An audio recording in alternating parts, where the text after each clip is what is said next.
Well, he says, you know, it's written all over your face. You're afraid of going to a seance. But he says, I know you. He says, you're going to come. And then he started telling me how brave I was when I was aboard ship, you know, different things. He says, you're not the same man, you're changed. You're chicken. That's all I needed to hear. I said, when do we go to a seance? So one Saturday evening, we were in the place. It was the very first time. Very beautiful place. The medium was a lady. She had a gorgeous new home in Montreal. And there were about 20 invited guests there, which I was one of them.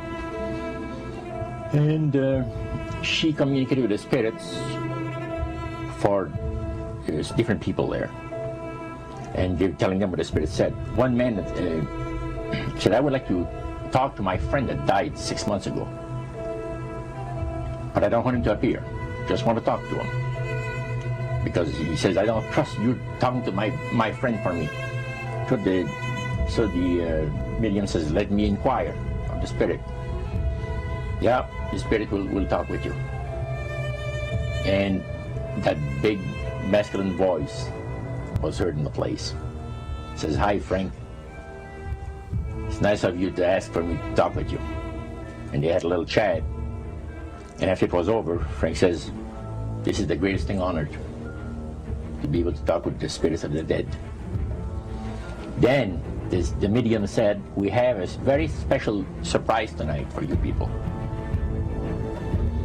A spirit will manifest itself openly here in a few minutes.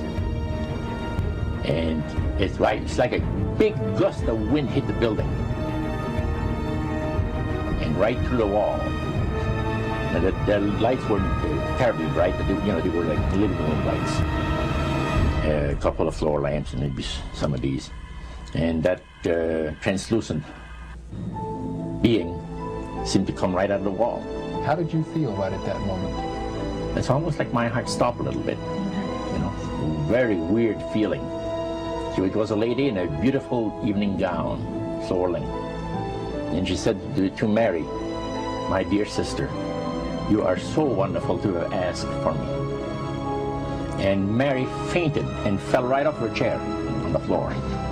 And a couple of guys jumped up and picked her up, and it's very gone. And that was the beginning of it. That's how you got into it. Yeah, that's how we got into it. After a while, you see, there's something interesting about the human mind. You can adjust an awful lot of stuff. You can adjust to a lot of things that would terrify you to begin with. After a while, they become common and ordinary. So you mean contact with the supernatural can become commonplace and ordinary and doesn't bother anybody? Yeah. In other words, the more that you do it, you're not uncomfortable. That's right. It's just not an uneasy feeling. Yeah. So how did you feel about it? Then I got into a secret society that worshiped the spirits, you see. Well, how is that different from the seance, Roger? It happens that the seance are not involving in many ways. But when you get into a secret society of spirit worshippers, then, and especially when you're invited there by the direction of the higher-ups in the spirit world, you never get out of there alive. And this is exactly what my friend and I were up against. We didn't know anything about it. And there was a very, very popular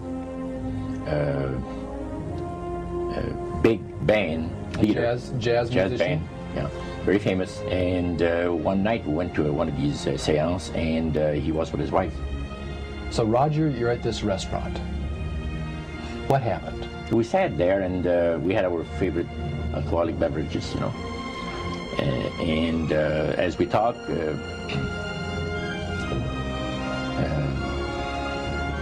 band leader says, he says, I want power. I go right to the source of power. And he says, how do you think that I became famous the way that I am? Well, I said, you must have had some good luck. Well, he says, there's no such thing as good luck. He says, there's either some power working for you somewhere, or you don't get ahead in this world.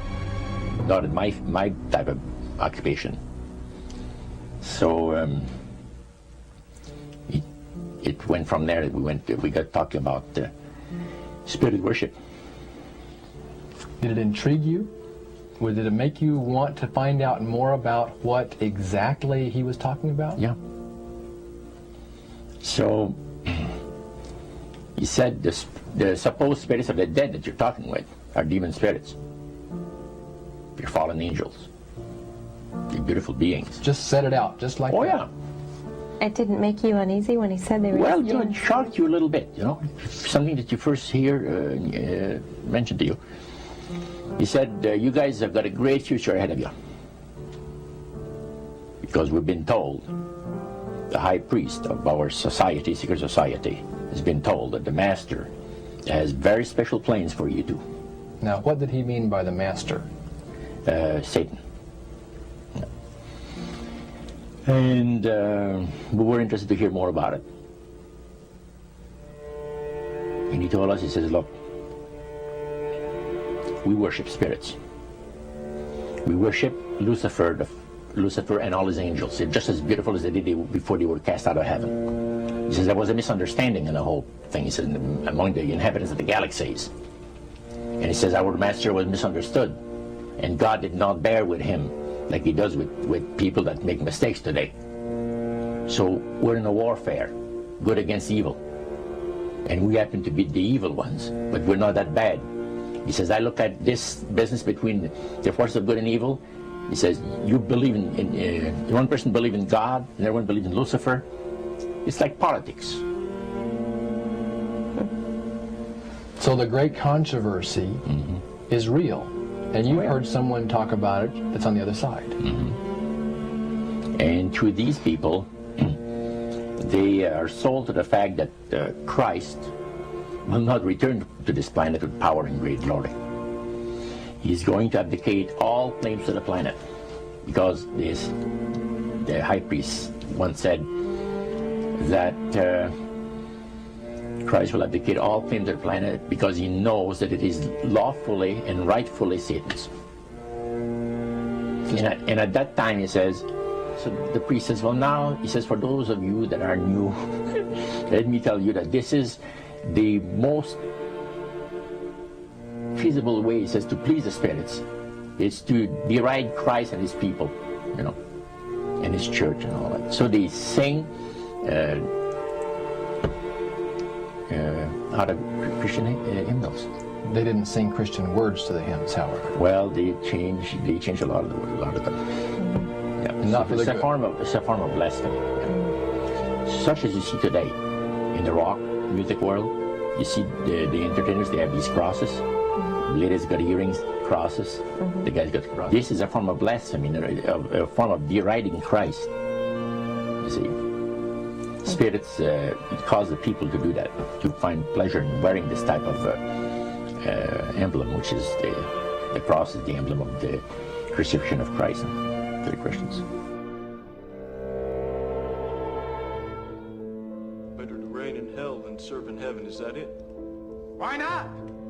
I'm here on the ground with my nose in it since the whole thing began. I've nurtured every sensation man has been inspired to have. I cared about what he wanted, and I never judged him. Why? Because I never rejected him. In spite of all his imperfections, I'm a fan of man. I'm a humanist. Maybe the last humanist. Who in their right mind, Kevin, could possibly deny the 20th century was entirely mine?